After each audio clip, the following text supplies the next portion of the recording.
इस मुशावरती मीटिंग में आए हुए तमाम उलमाए कराम, तमाम मोहतरम शख्सियात, दोस्तों और साथियों,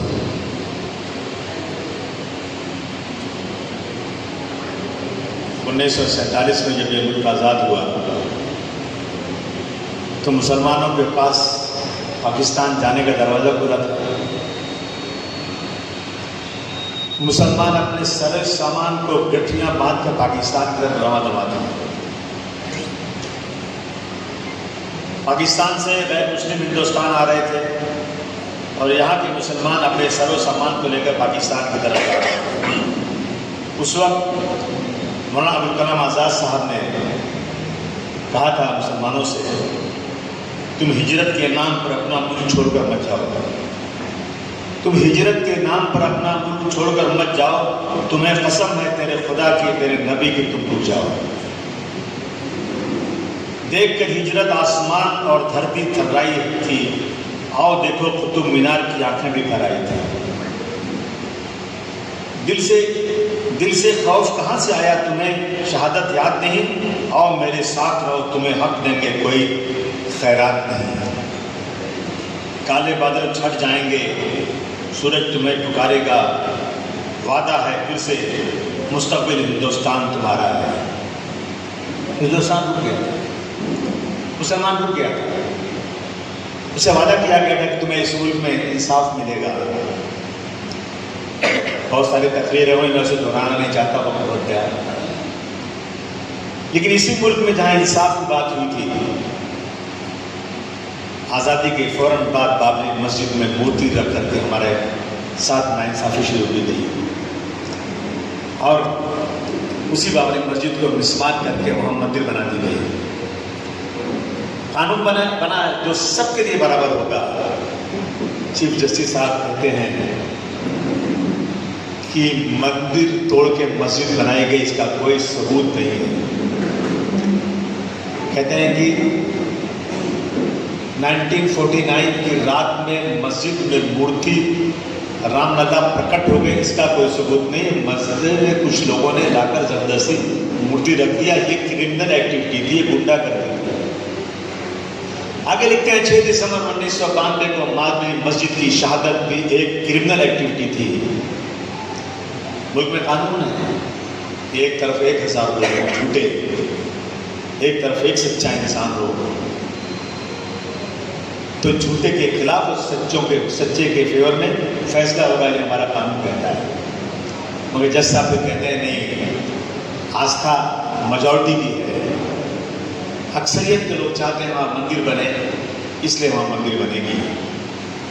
ये तय हो गया, एक मिसाल बन गई सुप्रीम कोर्ट कि अब मेजॉरिटी जो कहेगी वही होगा, तो हम माइनॉरिटी में हैं। मैं क्या बताऊँ, बच्चे स्कूल में पढ़ने जाएंगे, टीचर एक मुस्लिम बच्चे को खड़ा करके गैर मुस्लिम बच्चों से कहती है, आओ इसको मारो, ये मुसलमान है। हमने देखा अपने आप से, मारो इसको, एक को बुला रहे, दूसरे को क्यों मारो, ये मुसलमान है। एक पुलिस वाला बंदूक लेकर घुसता है ट्रेन में और गिन के मुसलमान को, एक साहब मुसलमान थे लेकिन दाढ़ी नहीं थी उनको धक्के मार के साइड किया। उनका जो पीए था वो दाढ़ी वाला था, उसको निकाला, बाहर लाकर उसको मार दिया। हमारी शरीयत एक तरफ कहती है बुर्का पहनो, वो कहते हैं बुर्का नहीं पहनो। हमारी शरीयत कहती है कि लड़की जवान हो जाए, लड़का जवान हो जाए, शादी मिल जाए तो फौरन शादी कर दो। सरकार कहती है 21 साल के पहले शादी नहीं करनी। मेरी शरीयत एक तरफ सरकार का कानून है। सरकार कहती है कि 18 साल का नौजवान, 18 साल का शख्स वोट देकर प्रधानमंत्री बना सकता है, लेकिन 18 साल का नौजवान शादी नहीं कर सकता। 18 साल का नौजवान एक लड़की, बिना ब्याही लड़की को लेकर के कहीं पड़ा रहे लिविंग रिलेशन के नाम पर, ये सरकार को मंजूर है, लेकिन शादी नहीं करना है। रखैल रख सकते हो लेकिन ब्याह नहीं कर सकते। सही है, गलत है? ये कानून है मेरे देश का। चुप कब तक है? और अभी यूनिफॉर्म सिविल कोड आ रहा है, शरीयत का कानून एक तरफ, अल्लाह ताला का। 1400 साल पहले हमारा एक जो है कॉन्स्टिट्यूशन बन चुका है 1400 साल का, और रहती दुनिया तक कोई माई का लाल उसको बदल नहीं सकता। ऐसा कहते हैं कि नहीं अब हम कानून बनाएंगे, उस पर आपको चलना है, शरीयत का कानून नहीं चलेगा। हद हो गई। फिर रास्ता है, खुद ही को कर बुलंद इतना कि हर तकदीर से पहले खुदा बंदे से खुद पूछे, बता तेरी रजा क्या है। ताकत दिखाओ अपनी। और ऐ मुसलमानों, एक अल्लाह एक रसूल को मानने वाले एक साथ नहीं है, मनफत एक है। इस कौम का नुकसान भी एक ही, सबका नबी इस्लाम भी एक, हरम पाक भी, अल्लाह भी, कुरान भी एक। कुछ बड़ी बात होती जो होते मुसलमान नहीं है। कैसे मसला तय होगा? बहुत छोटा सा काम करना है, कोई रुपया खर्च नहीं है, कोई जिहाद नहीं करना है। इन उंगलियों की तरह से अलग अलग नहीं, मिट्टी की तरह एक हो जाओ। कुछ खर्चा है इसमें? सुबह से शाम तक मस्जिद साहब अज़ान करते हैं कि आओ मस्जिद में आओ नमाज पढ़ने, और कहते हैं कि सब एक ही सब में खड़े हो गए, घूमे तो याज, न कोई बंदा रहा न कोई बंदा नमाज। कंधे से कंधा मिलाकर खड़े होना, जगह नहीं बचना चाहिए बीच में। क्या जरूरत है? क्यों? अगर मैं थोड़ा दूर खड़ा जाऊँ तो क्या नहीं, दिखना चाहिए कि तुम सब एक हो। मस्जिद में आओगे तो पता चलेगा महल्ले में कोई बीमार तो नहीं है, महल्ले में किसी को किसी चीज़ की ज़रूरत तो नहीं है, सारी हाल चाल मिलेगी, पता चलेगा सब। 5 बार अज़ान करते हैं, आओ एक साथ खड़े हो जाओ। जुमा की नमाज होती है बड़ी मस्जिद में, महल्ले के पूरे लोग एक साथ आते हैं, मुलाकात होती है। ईद की नमाज होती है और ज़्यादा लोग जमा होते हैं, आओ एक साथ आओ। और एक हरम पाक में जाते हैं, पूरी दुनिया के मुसलमान आते हैं वहाँ पर, एक हो जाओ। सिर्फ अमरावती में एक सिब्तल बना के देखो, आपका मसला कुछ भी हो, आप देवबंदी हो, बरेली हो, शिया हो, सुन्नी हो, जो हो आपको मुबारक, हमें उसमें कोई लेना देना नहीं। लेकिन दूसरे मसलक के बारे में बुराई करो, अपने मसलक का जितना प्रचार करना हो करो, लेकिन माइक बाहर लगा करके ना दूसरे मसलक को गाली मत दो। मैं हाथ जोड़ दो और माइक नाम से कहना चाहता हूँ, बहुत कम तादाद है हमारी, और मसलक के नाम पर एक दूसरे को गाली दोगे ना तो टूट जाती है भाईचारा, खत्म हो जाती है।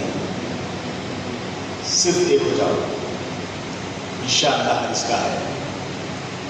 पार्लियामेंट बनी है पूरे देश की, कश्मीर से कन्याकुमारी तक की पार्लियामेंट बनी है। हर एमपी जो है 20 से 25 हजार लोगों की नुमाइंदगी करता है पार्लियामेंट में, और वही अकेला आता है कि मेरे इलाके में ये काम, मेरे इलाके में ये काम, मेरे कौम का ये काम, मेरी कौम का ये काम।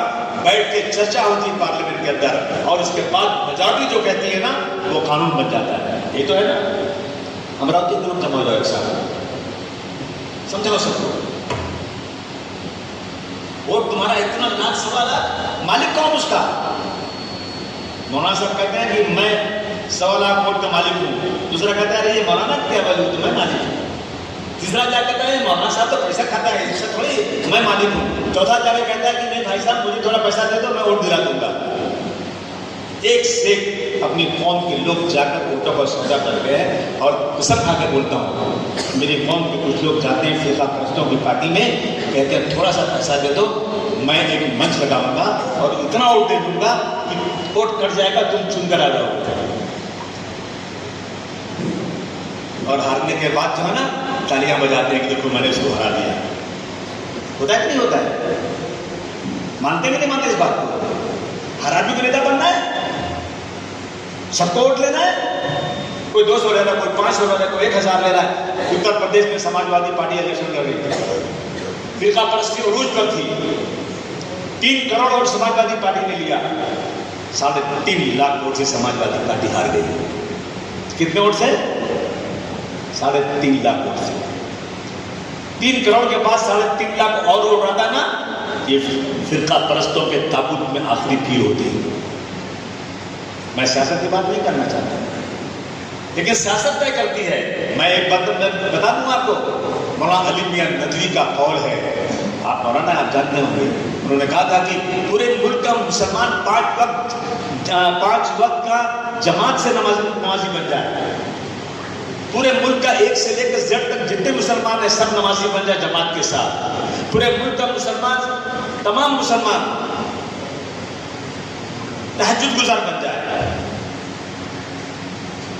तब भी अगर उसके अंदर सियासी शूर नहीं आया तो इस मुल्क में एक वक्त ऐसा भी आ सकता है कि 5 वक्त की नमाज भी तुम्हें मुअस्सर नहीं होगी। किसने कहा था? बहुत बड़े मुफक्किर इस्लाम, पूरी दुनिया में जिनका नाम था, अरब मुल्कों से जहाज आता था लखनऊ लेने के लिए उनको, इतना बड़ा आलिम मैं समझता हूँ पैदा नहीं हुआ, उनका ये कौल था।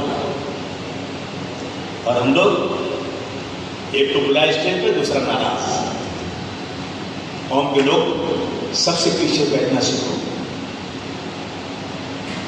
सबसे पीछे और तनकीद करना बंद कर दो।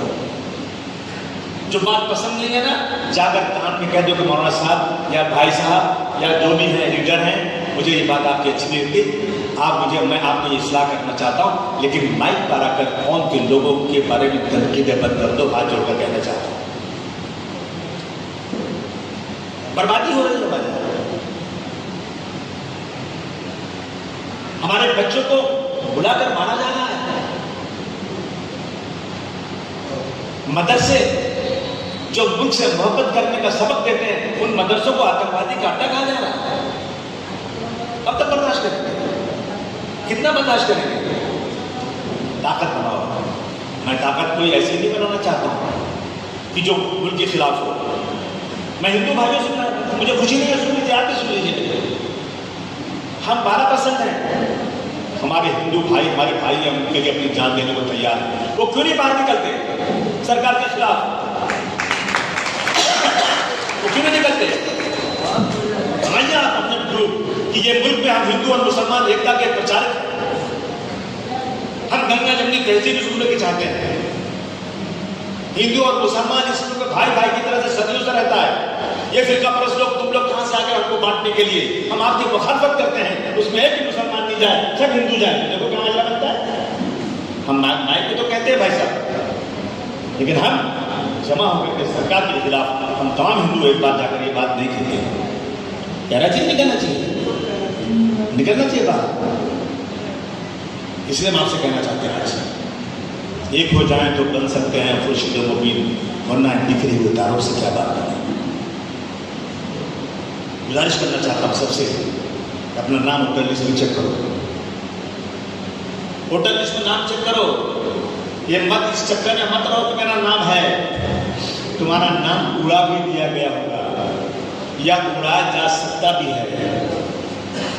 जब लिस्ट आती है तुरंत नाम चेक करो, नहीं है तो फौरन अपना नाम डलवाओ, नहीं तो केस फाइल करो, मेरा नाम काट दिया गया है। और ये श्योर करो, सबसे बड़ी इबादत है आज, अपना नाम वोटर लिस्ट में चेक करके सही तरीके से डलवा लो। करोगे भाई कि नहीं करोगे? बोलिए ना। बहुत सारी एनजीओ बैठी है, ये एनजीओ तय करने यहाँ से कि अमरावती में जितने लोग हैं ना, सबका नाम वोटर लिस्ट में 100% रहेगा। उसके लिए हमें पैसा जमा करना पड़े, मेहनत करनी पड़े, कुछ भी करना पड़े, हम करेंगे। पहली बात मेरी। सेकेंड बात, 100% वोटिंग होना चाहिए। सिर्फ बात नहीं कि मेरे साथ ये हो रहा है, मेरे साथ ये नहीं। मैं 101% वोटिंग करूंगा। मेरे जो लोग बाहर रहते हैं उनको बुलाऊंगा, जो लोग नौकरी पे गए उनको बुलाऊंगा, जो बीमार हैं उनको कंधे पे लेके जाऊंगा, लेकिन मैं 100% वोटिंग करवा कर अपना हक लूंगा। 2 काम, हमारी औरतें जाएंगी बुर्के में, उनका बुर्का उतारा जाएगा तो नाराज हो जाएंगे, इस कमबख्त ने मेरे बुर्का उतारा, मैं क्यों उर्दू बात भाड़ में गया और मैं घर जाती हूँ। नहीं, उनका काम तो हो गया ना, अगर आपने किया तो काम हो गया, उनकी मंशा पूरी हो गई, उठने पड़ा। आपको कुछ भी करना है, चाहे भूखे रहना है, चाहे धूप में 5 घंटे रहना है, चाहे आपका बुर्का उतारा जाए, लेकिन आपको वोटिंग करके ही जाना है। 100% वोटिंग करवाना है। किसको वोटिंग करना है? वोटिंग उसी को करना है जो इस मुल्क के कानून को मानता हो। वोटिंग उसी को करना है जो गंगा जमनी तहजीब को मानता हो। वोटिंग उसी को करना है जिसको मेरे शहर के लोग ने तय कर लिया बैठो ना सब शहर के लोग, जमात उलमा है, जमात इस्लामी है, मिली कौंसिल है, और बहुत सारी जमातें हैं, बहुत सी NGOs हैं, बहुत से अच्छे लोग हैं। कितने होंगे? 500 1000 लोग होंगे। बुलाइए उनको, बैठिए, दिन भर तय कीजिए कि भाई अब जो है ना हम लोग मशावरती मीटिंग करेंगे, और 25 आदमी को, एक आदमी बात करेगा तो लोग कहेंगे अरे नहीं यार ये तो जाके मिल गया, नहीं, उसमें से 25 को, 20 को, 50 को एक कमेटी बनाएंगे, और उस कमेटी में तय कीजिए अब की बार मेरे इलाके में अब की बार किसी को वोट देना है और किसी को वोट नहीं देना है। जो भी खड़ा होगा दूसरा इंसान, हम सब मिलकर उसको बिठाएंगे, नहीं बैठेगा तो लोगों से एक वोट देना मत। कर सकते कि नहीं कर सकते? ये मुमकिन है कि नहीं? बोलिए ना, मुमकिन है ये तो बड़ी बात नहीं है। इतनी बड़ी आफत जब चल रही है मुल्क के अंदर, तो ये काम बहुत मुश्किल, बहुत वो नहीं है, किसी का नुकसान नहीं हो रहा है, किसी की दुकानदारी नहीं जा रही है, किसी का इसमें इकोनॉमिकल लॉस नहीं हो रहा है। सिर्फ ये है कि हम अपने लोगों को जमा करके एक मुशावरती मीटिंग करें, और हम कोई मुसलमानों की पार्टी की बात नहीं कर रहे हैं। याद रखना, अगर इस मुल्क में किसी ने मुसलमान पार्टी बनाने की बात की तो आप समझ लेना, आप नोट कर लो कि पूरे मुल्क में 543 सीटें हैं, उसमें आप मर जाओगे डर डर के मुसलमान के नाम पर, तो 50 सीट भी चुनकर नहीं आओगे। मानते भी नहीं मानते मौलाना साहब? 50 सीट भी मुसलमान के नाम पर चुनकर आप नहीं आ सकते। और यही चाहते हैं फिरका परस्त कि आप मुसलमानों को अलग करो, उनको एक साथ जाने दो, आप पता नहीं इकट्ठा होंगे कि नहीं होंगे, वो आपके नाम पर इकट्ठा होकर के 500 सीटें अकेले चुनकर आएंगे। इसलिए मुसलमान की अलग बात करना बिल्कुल गलत है। बात करना है हमें उन लोगों से जो इस मुल्क में सेकुलर हिंदू भाई हैं। आज भी ऐसे लोग हैं इस मुल्क में, मैक्सिमम इस मुल्क का हिंदू सेकुलर है, कुछ थोड़े से फिरका परस्त हैं। और दुनिया इतनी बुरी नहीं है, दुनिया इतनी बुरी इसलिए है, बुरे लोग ज़्यादा नहीं है लेकिन अच्छे लोग चुप हैं। ये अच्छे लोग बोलना शुरू कर दें, अच्छे लोग अपना काम शुरू कर दें, तो याद रखना फिर कोई माई का लाल कुछ कर नहीं सकता। देखिए इस दुनिया में, उन्होंने अब्दुल कलाम साहब का बोला है कि इस दुनिया में अगर दुनिया 10,000 साल या 10 लाख साल तक मजीद कायम रहे, उनका एक मुद्दा कि दुनिया 10,000 साल या 10 लाख साल तक और मजीद कायम रहे तो भी दो चीज़ें खत्म नहीं होंगी। एक हिंदू कौम की तंग नजरी, और दूसरे मुसलमान कौम को अपने सच्चे रहनुमाओं से बदगुमानी। ये उनका कहना है, ये बदगुमानी से खत्म कीजिए। ये और बात तो नहीं जाएगी ना, बोल सकते ना? तो ये मैं आपसे कहना चाहता हूँ।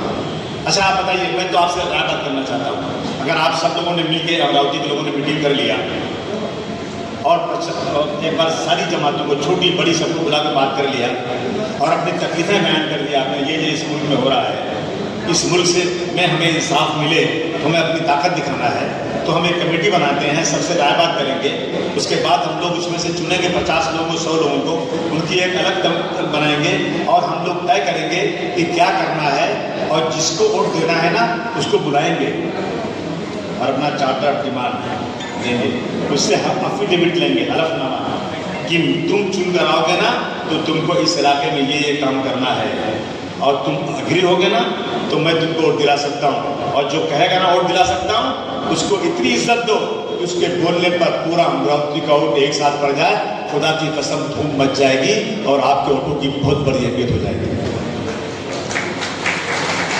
क्या नुकसान इसमें आपका? मैं जानता हूँ कि सबको इकट्ठा करना मेढक को तोड़ने के बराबर है, लेकिन वक्त क्या है? जब तूफान आता है ना, तूफान, एक ही पेड़ के ऊपर भेड़, बकरी, सांप, बिच्छू, इंसान जमा हो जाते हैं, कोई किसी को नुकसान नहीं पहुंचाता, सब उस आफत में अपने आप को एक ही साथ महफूज समझते हैं। ये करने के लिए मैं आपसे गुजारिश करना चाहता हूँ। मुझे लगता है कि जहाँ तक मेरा तजर्बा है, मैं कोई बहुत ही बड़ा वो फिलासफर नहीं हूँ या बहुत बड़ा तजर्बेकार नहीं हूँ, लेकिन ज़िंदगी में जो कुछ देख रहा हूँ उस बिना पर मैं कहना चाहता हूँ कि अगर हम लोग अपना लीडर बना लें अपने पिछले इलाके में, हम नहीं कहते कि आप अगर ये हो जाए कि दिल्ली में सारी जमातें एक साथ बैठ जाएं और ये तय कर लें, सारी जमातें बैठ के तय कर लें कि हम लोग जो है ना एक साथ रहेंगे और हमारा लीडर जो बोलेगा हम वही करेंगे, तो इंशाल्लाह कोई माई का लाभ तुम्हारा बाल बाका इस मुल्क में नहीं कर सकता। जिनके पास 4% वोट है ना, उनके घुटने टेक रहे क्यों? उनका वोट इकट्ठा आ जाता है। जिनके पास 10% वोट है ना, उनके साथ करते हैं। हम तो इस मुल्क के 25 करोड़ लोग हैं, 25 करोड़ हमारे वोटों की अहमियत है और हम सेकुलर हैं। ये हमें इस मुल्क में करना चाहिए दोस्तों, ये आपसे कहना चाहता हूँ। हम किसके पर वोट दे, मेरा बात किए हुए, अगर हमने ऐसे ही वोट दे दिया तो मैं कांग्रेस के बारे में बात करूँ, हम किसको वोट देंगे? आजकल लगता है कांग्रेस वोट देना चाहिए, देना चाहिए, शिवसेना को नहीं देना चाहिए, और को देना चाहिए या देना चाहिए, दोनों फर्क। सीमी जमात थी एक, सीमी अलीगढ़ मुस्लिम यूनिवर्सिटी में 1970 में शायद बनी थी। जब अमेरिका में प्रिंस बिल्डिंग पे हमला हुआ तो ये भुजबल ने असेंबली में चिल्लाया कि ये इस्लामिक आतंकवाद है, सीमी पे बैन कर दिया, लड़के पकड़े गए, पूरे हिंदुस्तान में पकड़े गए सीमी के। और अभी 252 पेज का जजमेंट हाई कोर्ट का आया, एक गैर मुस्लिम जज ने लिखा है अपने जजमेंट में कि सीमी के खिलाफ मेरे पास एक भी ऐसी एविडेंस नहीं आई कि मैं सीमी पे और बैंड लगा सकूं, इसलिए मैं सीमी से बैंड उठाने का ऑर्डर करती हूँ। ये मैं नहीं कह रहा, अभी सीमी के नाम लूंगा तो सरकार मुझे गिरफ्तार कर लेगी, लेकिन सच्चाई ये जजमेंट कह रहा है कि 252 का जजमेंट की सीमी के खिलाफ कोई चीज ऐसी नहीं मिली अभी तक, उठा दो इस पे बैंड उठा दो। और उसके बाद उसी दिन सलमान खुर्शीद साहब वो थे, मिनिस्टर थे, इसके लॉ मिनिस्टर थे, तुरंत इस केस को ले जाकर सुप्रीम कोर्ट में अपील कर दिया और अपील में डाल दिया ठंडे बस्ते में। सीमी पे आज तक जो है उस पर बैंड उठाने किसकी सरकार थी? बोलिए, कांग्रेस की। मैं यहां किसी की बुराई करने नहीं आया, सच्चाई बयान करना है। उसके बाद आरएसएस में बैंड लगा, वो भी हाई कोर्ट गए और हाई कोर्ट ने कहा इनका बैंड गलत लगा है। कांग्रेस पार्टी ने तालियां बजाकर स्वागत किया और अपील में नहीं गई। आरएसएस में बैंड लगा, अपील में नहीं गए, सीमी पे लगा तो अपील में गए। किसने किया? जो हमारा वोट लेने का हकदार है, हिंदू को हम वोट देंगे ना, किसको देंगे? अब उनको वोट दोगे। उन्होंने ये किया। 1992 में दंगा हुआ था, 2500 लोग मारे गए थे। मेरी जिंदगी का मेरा टर्निंग पॉइंट वही। उसके पहले मैं व्यापारी का बिजनेसमैन था, मुझे सियासत से कोई लेना देना नहीं था। मैंने अपनी आंखों से जो देखा है, जो किया, उसके बाद में सियासत में आया कि अबू आसिम, कुत्ता और बिल्ली भी अपने बच्चों को पालता है। अगर तुम अपने बच्चों के लिए जिंदा हो तो तुम जानवर हो, तुमको अपनी कौम के लिए उठना चाहिए। खुदा की कसम उस दिन से आज तक दौड़ रहा हूँ, आज तक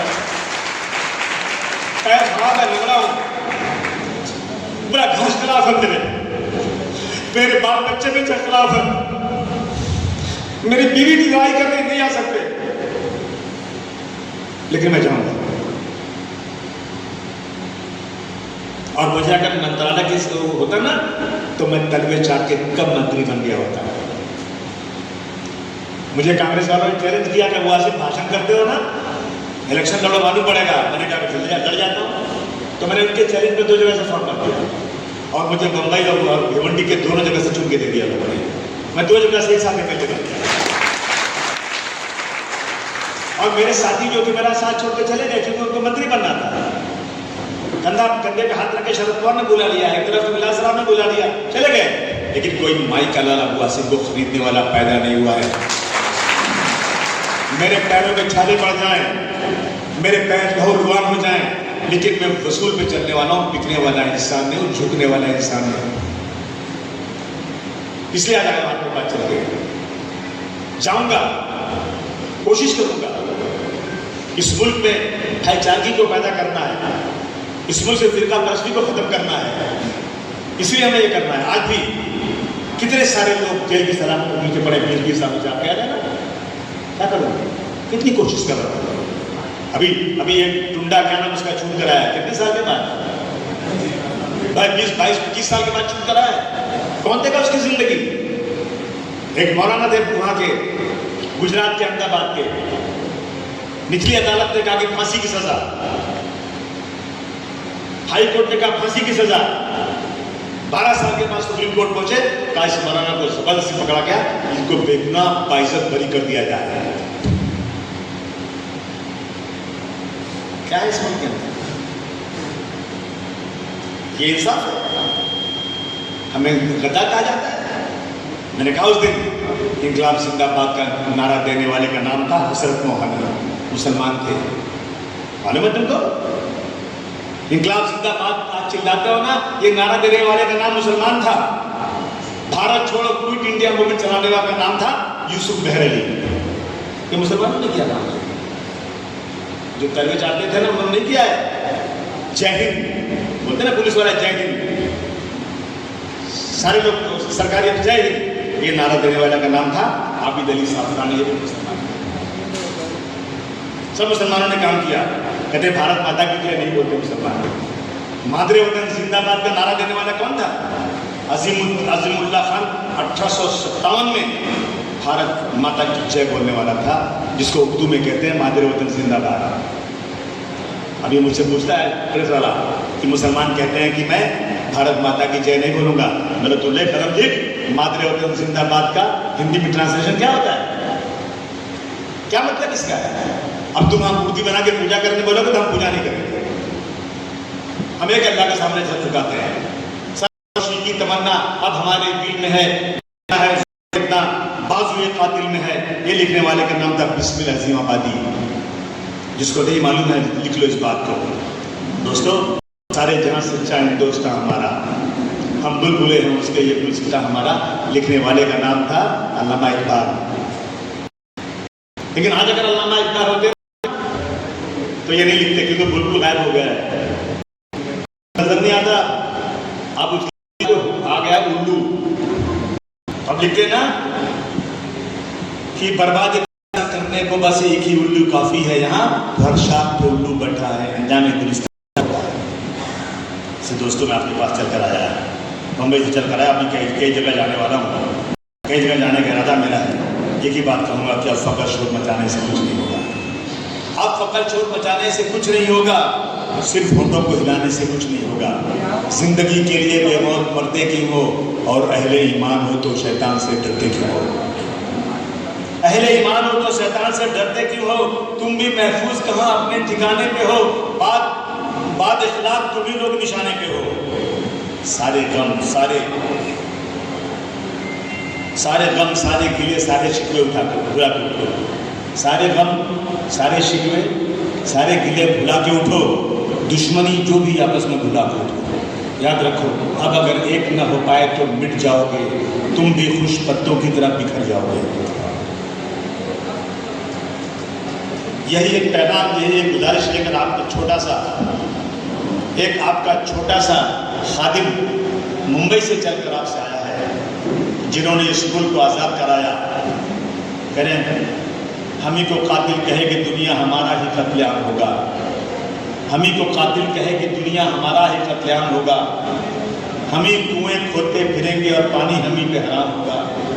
अगर यही ज़हनियत रही तो मुझे ये डर है, इस सदी में न कोई अबुल कलाम होगा, न कोई अपना क्या नाम है वो अब्दुल हमीद होगा, ना कोई अबुल कलाम होगा। तो दोस्तों साथियों, आप बताइए मुझे, आपको मेरा मशवरा पसंद आया कि नहीं? पठान साहब बोलिए, ये नहीं हो सकता क्या? क्यों नहीं हो सकता? करिए ना। आपके तलबे नहीं चाहते ना उम्मीदवार, तो खुदा की कसम थूक देना मेरे मुंह पर। छोड़ दो पार्टी वाली सर, कोई पार्टी नहीं। और याद रखना, हिंदुस्तान में हर पार्टियों का मुसलमानों के लिए एक ही एजेंडा है। झंडा अलग रहने दो, किसी मौलाना ने कहा था मुझसे, झंडा अलग रहने दो, निशान अलग रहने दो, नारे अलग रहने दो, लेकिन मुसलमानों के लिए सबका एक ही एजेंडा है। कोई पार्टी मुसलमान को लीडर नहीं बनाती। मुसलमान को टिकट दे देते हैं, एमपी बना देते हैं, एमएलए बना देते हैं, दामाद बना लेते हैं, लेकिन लीडर नहीं बनाते हैं। लीडर बनो लीडर, एमएलए एमपी कुछ नहीं है। लीडरशिप पैदा करो। इस कम से कम अमरावती में, अमरावती का बहुत नाम है महाराष्ट्र में। अमरावती के लोग बहुत बहादुर हैं, बहुत संजीदा हैं, पढ़े लिखे हैं, इंटेलेक्चुअल हैं, और मैं कराम यहाँ है। सब जमा हो जाओ एक साथ और तय कर लो कि अब की बार 100% वोटिंग करेंगे और हमारा रहनुमा बनाएंगे। रहनुमा एक नहीं होगा, 50 आदमी होंगे, 100 आदमी होंगे। वो 100 सर जोड़ के बैठेंगे, 1 दिन बैठेंगे, 2 दिन बैठेंगे, 3 दिन बैठेंगे, और जो 100 में 51 आदमी कहेगा वही बात मानेंगे।